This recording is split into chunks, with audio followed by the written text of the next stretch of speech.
Channel को subscribe करना ना भूलें और हमारे ताज़ा वीडियो सबसे पहले देखने के लिए बेल आइकन को दबाएं।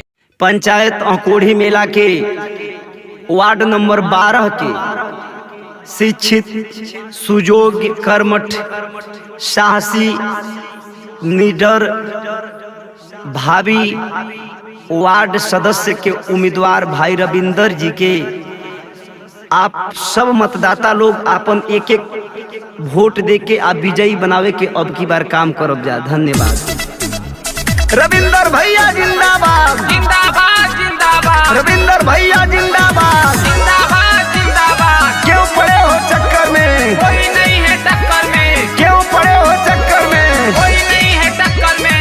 अभी तो अंगड़ाई है, आगे और लड़ाई है। अभी तो अंगड़ाई है, आगे और लड़ाई है। रविंदर भैया जिंदाबाद, जिंदाबाद जिंदाबाद।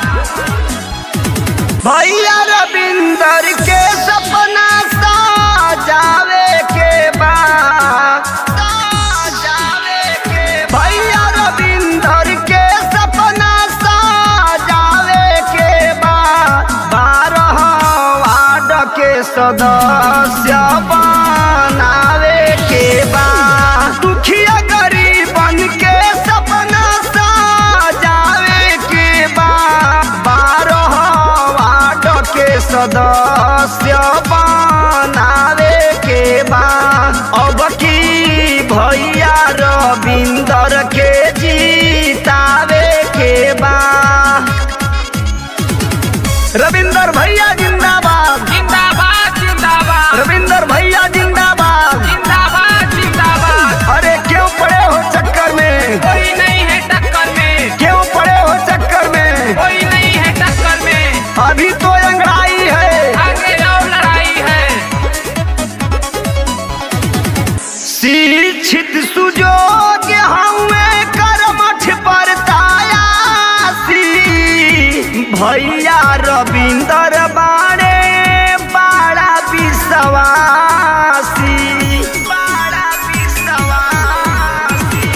शिक्षित सुयोग्य हमें कर्मठ परतायासी, भैया रविंदर बाड़े बड़ा विश्वासी।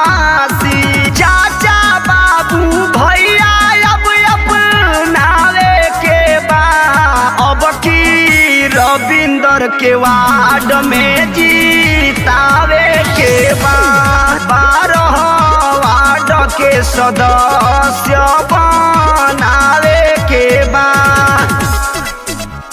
रविंदर भैया जिंदाबाद, जिंदाबाद जिंदाबाद। रविंदर भैया जिंदाबाद। जिंदाबाद जिंदाबाद। क्यों पड़े हो चक्कर में, कोई नहीं है टक्कर में। क्यों पड़े हो चक्कर में, कोई नहीं है टक्कर में। अभी तो अंगड़ाई है, आगे और लड़ाई है। अभी तो अंगड़ाई है, आगे और लड़ाई है। रविंदर भैया जिंदाबाद। जिंदाबाद जिंदाबाद। गली नाली बन जाई रही ना अधूरा, भैया रविंदर सब काम करी हो पूरा, काम करी हो पूरा। गली नाली बन जाई रही ना अधूरा, भैया रविंदर सब काम करी हो पूरा।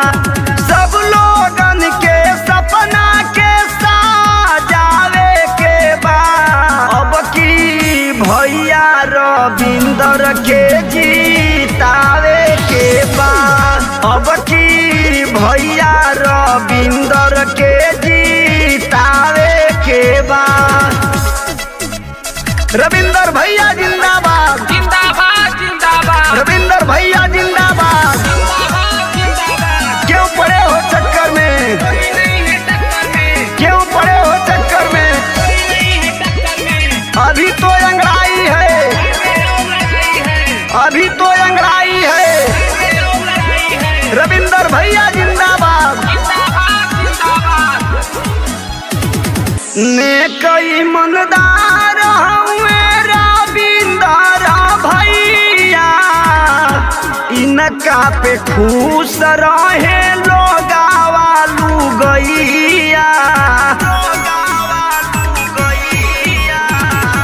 नेक ईमानदार हवे रविंदर भैया इनका पे खुश रहे लोगावा लुगैया दुखिया गरीबन के सपना सजावे के बा अब की भैया रविंदर के जीतावे के बा 12 वार्ड के सदस्य